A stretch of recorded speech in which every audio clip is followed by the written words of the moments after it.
बात है। दुश्मन भेलो जमाना के जान, दुश्मन भेलो जमाना के जान, दुश्मन भेलो जमाना के जान।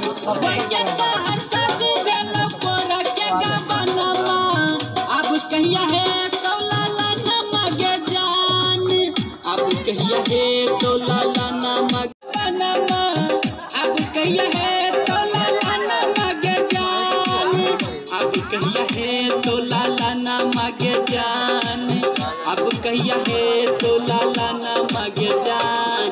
पर के तोहर शादी भेलो पोरा के गबनमा, अब कहिया है तो लाला नमक जान। और क्या बोले भैया? हक पकड़ो, हक करो, बाहों में भरो। I love you. कैमरा मत देख पगला। तो हटा दीजिए ना वाला सीन। और चलो पकड़ो। हाय। अब कैमरे के पीछे से मुंह घुमा, ऐसे एक ऐसे कैमरे के पीछे ले जाओ उसको, एक किस जैसा सीन करो।